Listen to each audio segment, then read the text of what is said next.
The notification pinged at 11:47 p.m. on a Tuesday, and with it, my 23-year marriage died. Not with screaming. Not with thrown dishes or slammed doors. It died with the soft blue glow of my phone screen illuminating a shared photo album titled, "Weekend Getaway," a weekend I wasn't invited to.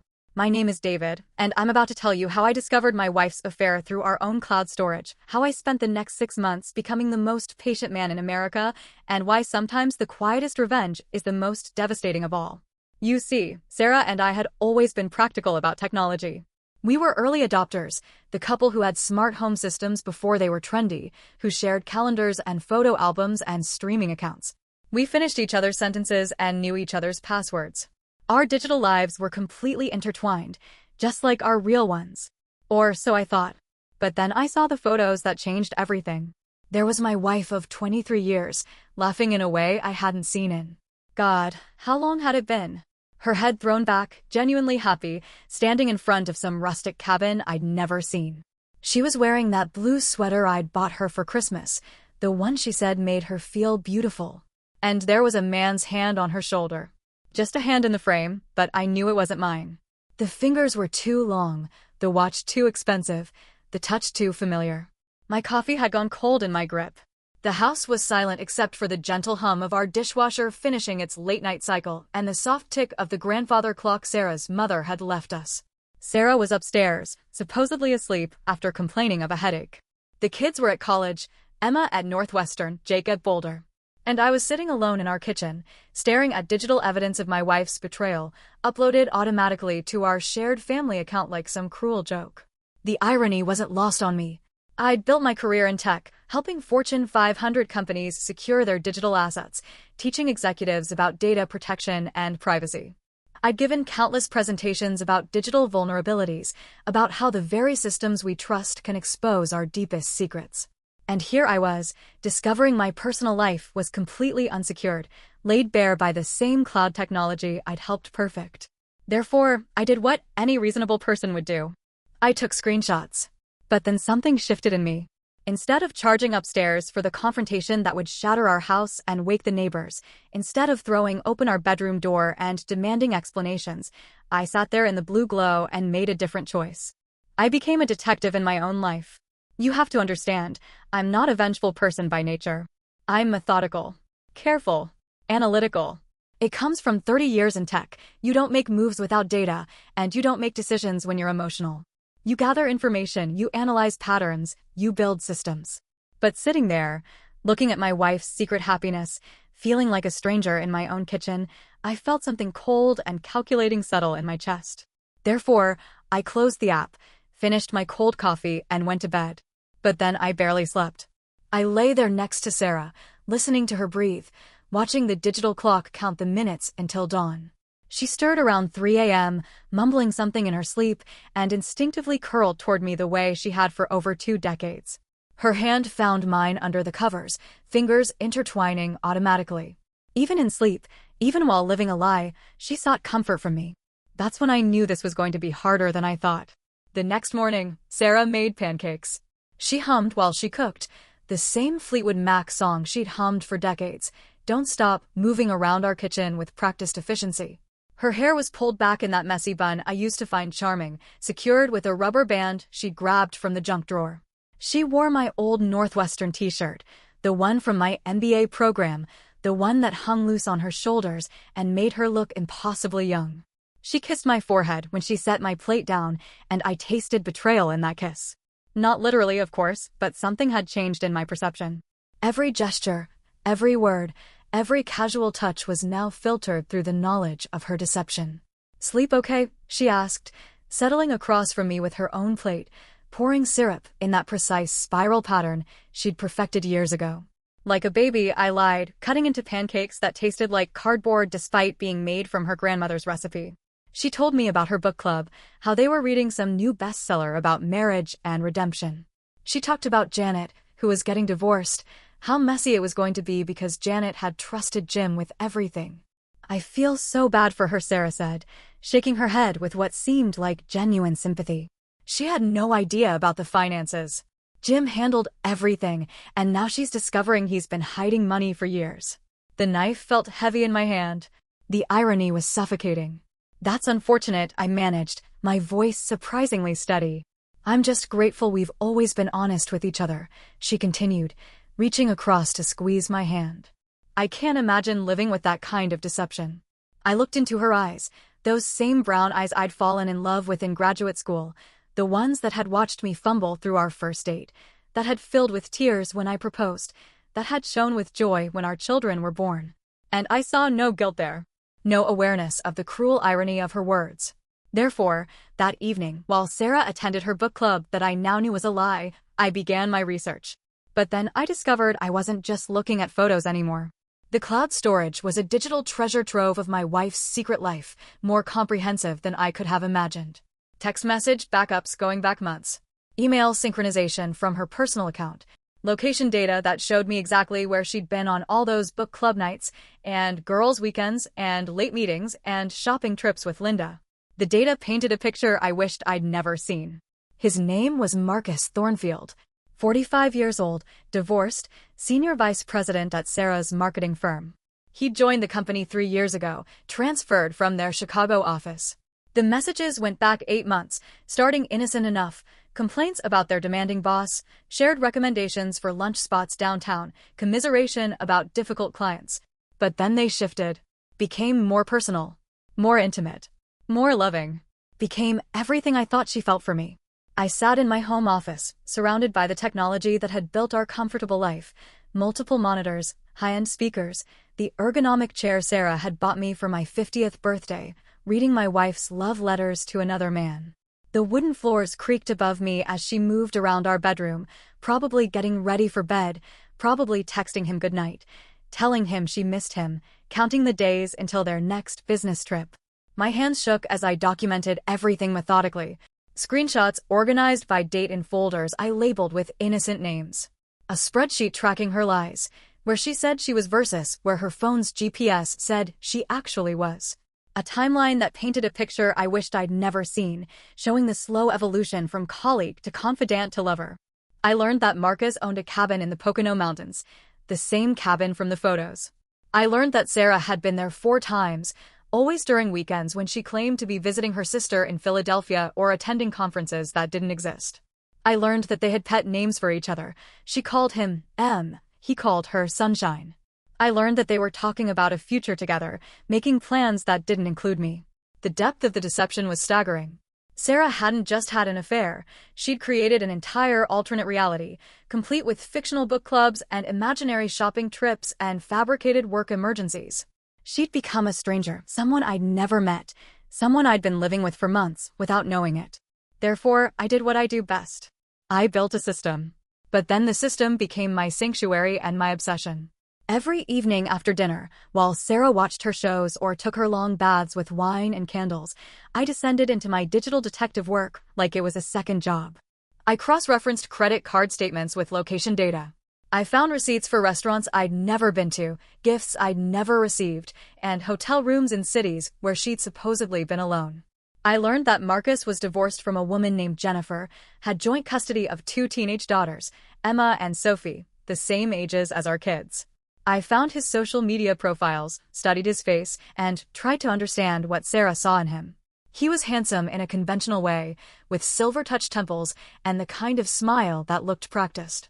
He posted photos of mountain hikes and craft beer tastings, and his daughter's soccer games.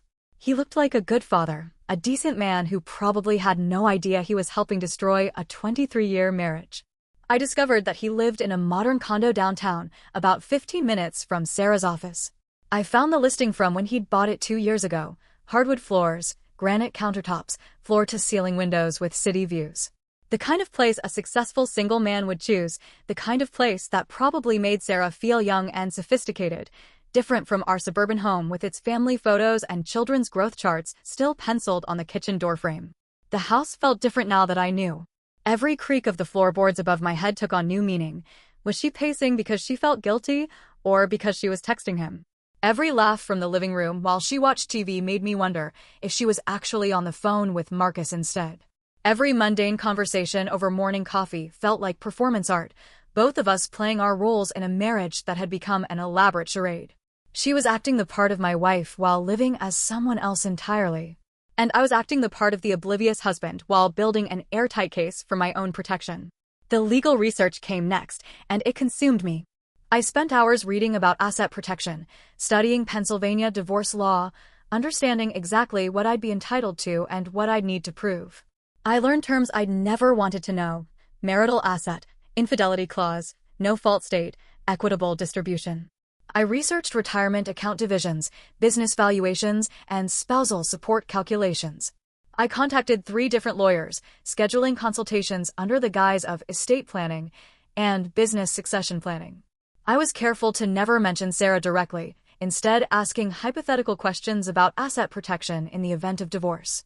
I wanted recommendations, wanted to understand my options, wanted to find someone who could help me navigate this minefield without destroying Sarah's reputation or making our children choose sides.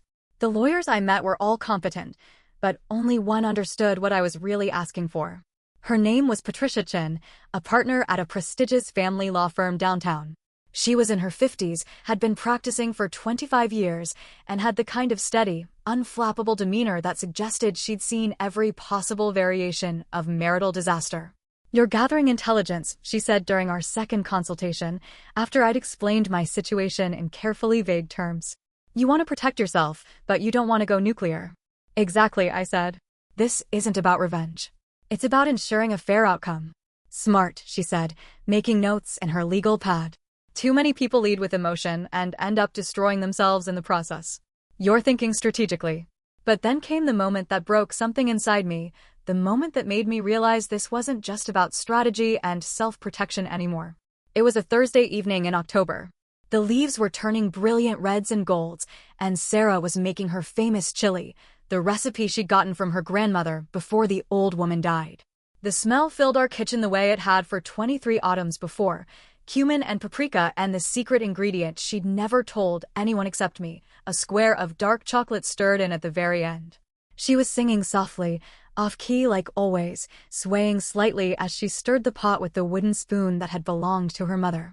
She wore jeans and a soft cardigan, her feet bare on the kitchen tiles, looking so much like the woman I'd fallen in love with that for a moment. Just a moment. I forgot. I walked up behind her, wrapped my arms around her waist the way I had 1,000 times before. She leaned back into me, comfortable and familiar, and I pressed my face into her hair. It smelled like her shampoo, that expensive stuff she bought at the salon, mixed with the lingering scent of her perfume. "I love you," she said, stirring the chili with one hand, covering my hands with the other. "Have I told you that today?" And I knew she meant it. That was the thing that shattered me, the realization that tore through all my careful emotional defenses. She wasn't a villain in a movie, cackling over her deception. She wasn't some cold manipulator who felt nothing for me. She was a woman who had somehow learned to love 2 men at once, to live 2 lives simultaneously, believing she could keep them separate forever. In that moment, holding her in our kitchen while dinner simmered on the stove, I understood that Sarah hadn't stopped loving me when she started loving Marcus. She'd simply expanded her capacity for love in a way that was both remarkable and devastating. She'd found a way to be a wife and a girlfriend, a mother and a lover, a partner and a secret keeper, all at the same time. It would have been easier if she'd been cruel. If she'd grown cold and distant, if she'd picked fights or found excuses to avoid intimacy. But she hadn't. She'd remained the same loving, attentive woman I'd married, even while building an entire secret life with another man. Therefore, that night, after we'd eaten her chili and watched our Thursday night shows and made love with the same tender familiarity we'd shared for decades, I made my final decision. But then I realized I had a choice to make about what kind of man I wanted to be when this was all over. I could have confronted her that night. Could have laid out every screenshot, every lie, every secret weekend. Could have shown her the spreadsheet with its damning timeline, the GPS data that contradicted every alibi, the credit card receipts that told the story of her double life. Could have watched her world crumble in real time, gotten my emotional satisfaction in the moment of revelation. But that would have made me the kind of man who prioritized his own pain over everyone else's dignity. It would have made me someone who used information as a weapon rather than as protection. Instead, I chose dignity. Instead, I chose to be the man I wanted to be when this was all over, the man I wanted our children to remember, the man I wanted to see in the mirror for the rest of my life. The next 3 months were the longest of my life, a masterclass in emotional endurance that tested every limit I thought I had. Halloween came and went, Sarah dressed as a witch, laughing at her own joke about being naturally gifted for the role. She handed out candy to neighborhood kids, cooing over their costumes, and I watched her maternal instincts shine even as I knew she was texting Marcus between trick-or-treaters. Thanksgiving with my parents was particularly surreal. Sarah held my hand across the dinner table, talked about gratitude and family, and the importance of honesty in relationships. She helped my mother in the kitchen, shared family gossip, and played board games with my nephews. She was the perfect daughter-in-law, warm and engaged and seemingly content, while I sat there knowing she was living a lie so comprehensive it had its own zip code. Christmas morning was perhaps the hardest. I watched Sarah's face light up as she opened the emerald necklace I'd bought her months before I knew about Marcus, back when I still believed our marriage was solid. She cried actual tears, kissed me with what seemed like genuine gratitude, told me she didn't deserve me. The irony was so thick I could have choked on it. "It's beautiful," she whispered, her fingers tracing the stones. "How did you know I wanted something exactly like this?" "Because I've been watching you for 23 years, I thought. Because I know you prefer emeralds to diamonds, silver to gold, vintage styles to modern ones. Because I know you bite your lip when you're concentrating, that you read the ending of books first when you're anxious, that you cry at commercials featuring elderly couples. Because I know everything about you except the most important thing of all." "Lucky guess," I said instead, fastening the clasp around her neck with hands that only trembled slightly. Every moment during those 3 months was surreal, like living in a house made of secrets where every room contained hidden doors. I was playing the role of loving husband while preparing for war, gathering intelligence while maintaining the pretense of domestic bliss, planning my exit strategy while still buying Christmas presents and scheduling dinner reservations, and pretending to care about her concerns at work. The psychological toll was enormous. I lost 15 pounds without trying, had trouble sleeping, and caught myself staring into space during meetings at work. My assistant asked if I was feeling well. My business partner wondered if I was having a midlife crisis. I started seeing a therapist, Dr. Rebecca Martinez, who specialized in life transitions, without telling Sarah, claiming the appointments were client meetings. "You're living with cognitive dissonance," Dr. Martinez explained during our 4th session. "Your reality and your experience don't align, and that creates enormous psychological stress." "How do people survive this?" I asked. "How do you live with someone you love who's betraying you, knowing you can't say anything without destroying everything?" "You're already surviving it," she said. "The question is whether you're going to let it destroy who you are in the process." But then, in January, all my preparation paid off in ways I never could have anticipated. I had everything I needed and more. 5 years of financial records, meticulously organized. Documentation of every asset we owned, every investment we'd made, every debt we carried. Proof of Sarah's affair that was ironclad, but not vindictive. I'd focused on the financial deception and the impact on our marriage rather than the salacious details. A comprehensive parenting plan that prioritized our children's well-being. A settlement proposal that was fair but firm, designed to protect my interests without destroying Sarah's future. Patricia Chin had helped me craft a strategy that was both legally sound and emotionally intelligent. We weren't seeking to punish Sarah for her affair. Pennsylvania was a no-fault state anyway, but rather to ensure that her deception didn't put me at a disadvantage in the divorce proceedings. "This is some of the most thorough preparation I've ever seen," Patricia told me during our final pre-filing meeting. "You've documented everything without being vindictive. You've protected yourself without trying to destroy her. This is how divorces should be handled." The papers were filed on a Tuesday morning in late January. Sarah was at work at her usual time, probably planning lunch with Marcus, completely unaware that her carefully constructed double life was about to collapse. I had the papers served at her office at 2 p.m., professional and discreet, handed to her by a process server who looked like any other business professional. I was in my office when it happened, trying to focus on a client presentation, but really just watching the clock and waiting for my phone to ring. It rang at 2:37 p.m. "David?" Her voice was small, confused, barely above a whisper. "What is this?" "There's someone here from a law firm, and they've given me papers, and I don't understand." "Take a deep breath," I said, surprised by how calm I sounded. "Go somewhere private where you can talk." I heard the sound of footsteps, a door closing. Then, "David, what is this? Divorce papers?" "I don't understand." Why would you? We haven't even talked about problems. I thought we were happy. Are we happy, Sarah? I asked quietly. Are we really? The silence stretched between us, filled with the weight of 23 years and 8 months of deception, heavy with all the words we'd never said and all the truths we'd never acknowledged. I can explain, she finally whispered, and in those 3 words, I heard her entire confession. I know you can, I said. But I don't need you to. Not right now. But how did you? When did you? You gave me access to everything, Sarah. Remember? We shared everything, including the things you thought were private. I heard her sharp intake of breath as the full implications hit her. The cloud storage, the shared accounts, the digital trail she'd never thought to hide because she'd never imagined I'd look for it. Oh God, she breathed. The photos. The messages. You know about. I know about Marcus, I said. I know about the cabin. I know about the book club that doesn't exist and the conferences you never attended. I know about all of it, Sarah. The sound she made was somewhere between a sob and a gasp. How long have you known? 8 months. Another silence, longer this time, as she processed what that meant. 8 months of normal conversation over breakfast. 8 months of family dinners and weekend plans and intimate moments. 8 months of me knowing everything while she believed she was successfully deceiving me. Why didn't you say anything? She finally asked, her voice breaking. Because I needed to think. I needed to figure out who I wanted to be when this was over. That evening, she came home to a house that looked exactly the same, but felt completely different. I was sitting at our kitchen table, the same table where we'd shared thousands of meals, where we'd helped our kids with homework, where we'd planned vacations and discussed dreams and made the million small decisions that comprise a shared life. She stood in the doorway for a long moment, still wearing her work clothes, her face puffy from crying. She looked smaller somehow, diminished, like a balloon that had lost some of its air.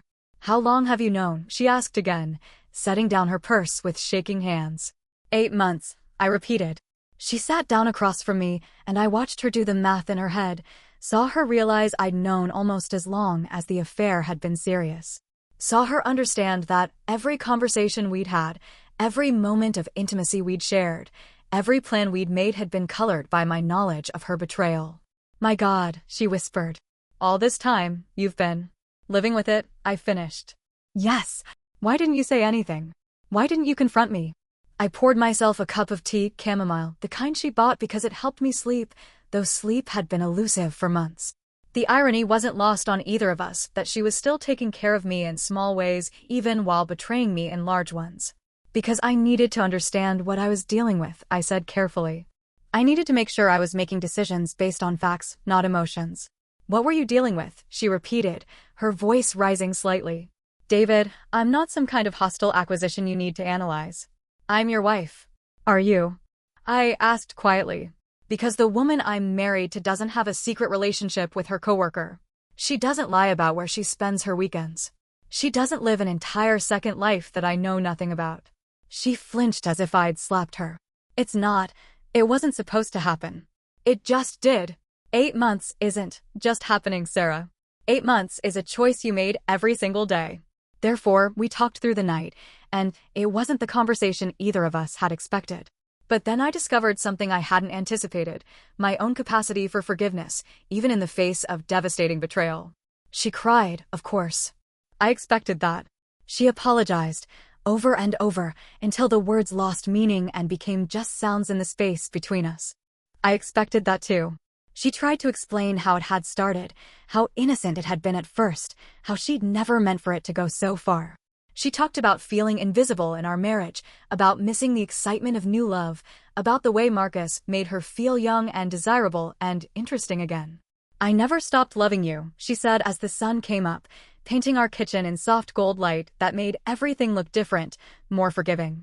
I know that sounds impossible, but it's true. I love you both, just in different ways. I know, I said, and I meant it. That's what makes this so hard. What I didn't expect was my own sense of peace.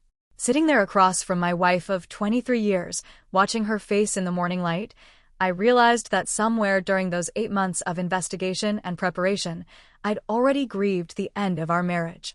I'd already processed the anger and the hurt and the sense of betrayal. I'd already figured out who I wanted to be on the other side of this disaster. I don't hate you, I told her as the kitchen filled with the familiar sounds of a house waking up. The coffee maker gurgling to life, the newspaper hitting the front door, the neighbor's dog barking at joggers. I'm not even angry anymore. How is that possible? She asked, her eyes red from crying but no longer producing tears. I've destroyed everything. Our marriage, our family, our future. How can you not hate me? Because I've had 8 months to process this, I said. 8 months to decide what I wanted my life to look like moving forward. And I decided I didn't want to be the kind of man who lets someone else's choices define who I become. The divorce process took 6 months, and it was as civilized as such things can be. Patricia Chin had been right. My preparation made all the difference. Because I documented everything carefully and approached the situation strategically rather than emotionally, we were able to reach a settlement quickly and fairly. Sarah moved out in March, taking only what she needed and leaving behind most of the accumulated possessions of our shared life. She and Marcus found a place together, a townhouse in the suburbs that split the difference between his downtown condo and our family home. Our kids handled the transition better than I'd expected. They were adults, after all, and while they were disappointed and confused, they'd sensed the distance between Sarah and me even if they hadn't understood its source. I kept the house, our house, the place where we'd raised our children and built our life together. Some people suggested I sell it, start fresh somewhere new, but I couldn't bring myself to run from 23 years of memories just because the last 8 months had been tainted by deception. This was my life, my space, my sanctuary, and I wasn't going to let Sarah's choices drive me away from it. Instead, I made it mine in new ways. I had it painted, changed some furniture, and converted Sarah's craft room into a home gym. I learned to cook for one, and discovered I actually enjoyed the solitude of evening meals without conversation. I started reading again, books I'd been meaning to get to for years. I took up woodworking in the garage, finding peace in the methodical process of creating something beautiful from raw materials. The loneliness was real, but it wasn't crushing. It was the clean loneliness of chosen solitude rather than the messy loneliness of feeling isolated within a relationship. I could breathe again, could trust my own perceptions, could stop wondering what was real and what was performance. Therefore, I learned something about revenge that I want to share with you, something that took me months to fully understand. But then I realized it's not really about revenge at all. The most powerful thing you can do when someone betrays you isn't to destroy them or expose them or make them suffer in proportion to the pain they've caused you. It's to protect yourself so thoroughly, so completely, that their betrayal becomes irrelevant to your future happiness. I didn't need Sarah to suffer for what she'd done to me. I didn't need Marcus to be exposed as a homewrecker or Sarah to be publicly shamed for her affair. I needed Sarah to understand that actions have consequences, and I needed to ensure those consequences didn't define the rest of my life. The digital detective work wasn't about gathering ammunition for a war. It was about gathering information for a strategic retreat, about ensuring that when I walked away from 23 years of marriage, I walked away with my dignity intact, my assets protected, and my future secured. Today, 2 years later, I'm in a different place entirely. I'm dating someone new. Her name is Linda, and she's a literature professor at the local college. She makes me laugh in ways I'd forgotten I could, challenges me intellectually, and brings out aspects of my personality that had been dormant for years. She doesn't know my passwords, and I don't know hers, and we're both perfectly fine with that. We've learned to build intimacy without complete transparency, trust without total access. Sarah and I run into each other occasionally. It's not a huge town, and we have mutual friends, shared history with neighbors and colleagues. We're polite, cordial even. There's no dramatic tension, no lingering resentment, no awkward attempts to avoid each other. She made her choice, and I made mine, and we're both living with the consequences. The difference is, I made my choice with complete information and careful planning, while she made hers impulsively and emotionally. I chose dignity over revenge, strategy over satisfaction, long-term happiness over short-term vindication. Our children have adjusted to the new reality. Emma and Jake split holidays between us, treat both Sarah and Marcus with polite acceptance, and seem to understand that sometimes marriages end not because of hatred or cruelty, but because people grow in different directions and make choices that can't be undone. They've never asked me directly about the reasons for the divorce, and I've never volunteered the details. That's Sarah's story to tell or not tell, her burden to carry. My role is to be their father, steady and reliable and focused on their well-being rather than their mother's mistakes. I still work in tech, still help companies protect their digital assets, but now I do it with a deeper understanding of how technology can both connect and betray us. I give talks sometimes about digital privacy and security, about the importance of understanding what information we're sharing and with whom. I never mention my personal experience, but it informs everything I say about the double-edged nature of our connected world. The house feels different now, but not empty. It feels like mine in a way it never did when it was ours. I've made peace with the ghosts of our shared life, found ways to honor the good memories while not being haunted by the deception that ended it all. Therefore, if you're listening to this and recognizing yourself in my story, if you're living with betrayal or dealing with the aftermath of broken trust, if you're wondering whether to confront or wait, whether to fight or flee, remember this. The best revenge is a life well lived with complete integrity. But then again, maybe it's not revenge at all. Maybe it's just dignity. Maybe it's just the choice to be the person you want to be when the dust settles and the lawyers go home, and you're left alone with your choices and their consequences. The notification that changed my life pinged at 11:47 p.m. on a Tuesday. By Friday morning, I decided who I wanted to be when it was all over. That decision, not Sarah's betrayal, not Marcus's intrusion into our marriage, not the devastating collapse of everything I'd thought was solid and permanent, that decision made all the difference. Sometimes the most powerful thing you can do isn't what you do to someone else. It's what you do for yourself. It's the choice to protect your own dignity even when someone else has abandoned theirs. It's the decision to build your future on solid ground rather than on the shifting sand of someone else's mistakes. If this story resonated with you, if you found yourself thinking about your own choices and the power of patience and dignity in the face of betrayal, then I've done my job as a storyteller. These human experiences, love and betrayal, trust and deception, the slow work of rebuilding after everything falls apart, these are the stories that matter, the ones that help us understand what it means to be human in all its messy, complicated, beautiful complexity. If you want more stories like this, stories that dig deep into the human experience without offering easy answers or simple solutions, please subscribe to this channel. Share the story with someone who might need to hear it, someone who's facing their own impossible choices and needs to know they're not alone. And remember, sometimes the quietest victory is the most complete one. Sometimes the most devastating revenge is simply refusing to be destroyed. Until next time, take care of yourselves and take care of each other.